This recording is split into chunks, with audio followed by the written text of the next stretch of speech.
Sapete come nascono le nostre lasagne a ragù di soia bio? Ciao, sono Martina e oggi insieme a Giuseppe vi porteremo dietro le quinte di questa preparazione. È proprio qui che prepariamo con cura uno dei piatti più amati da bambine e bambini, le nostre lasagne a ragù di soia bio, che verranno poi surgelate e distribuite a tutte le cucine di Milano Ristorazione. Cominciamo!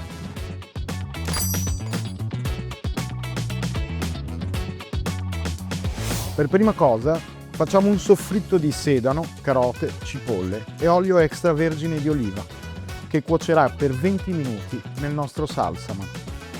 Aggiungiamo poi i fiocchi di soia bio e un mix di sale, salvia e rosmarino.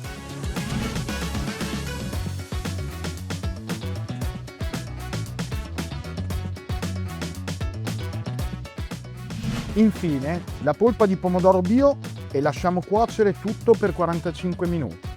Abbiamo poi la besciamella, qui la vediamo già in cottura, ottenuta con latte, burro, sale, amido di mais e parmigiano reggiano grattugiato. Una volta pronti il ragù di soia bio e la besciamella, passiamo alla fase di assemblaggio della lasagna.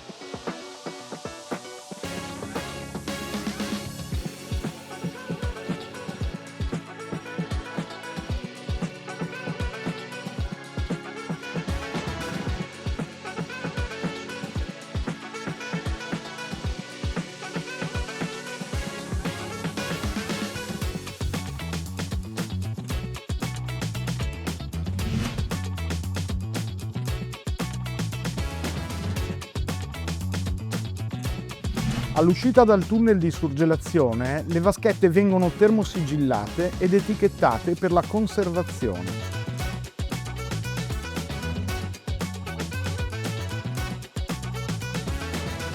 Anche oggi abbiamo lavorato con passione per proporre un piatto gustoso e nutriente, uno dei più amati dai nostri bambini e bambine. Una volta concluse le preparazioni, le lasagne vengono trasportate in tutti i nostri centri cucina, dove vengono cotte prima di raggiungere le scuole. Adesso vediamo come arrivano in tavola.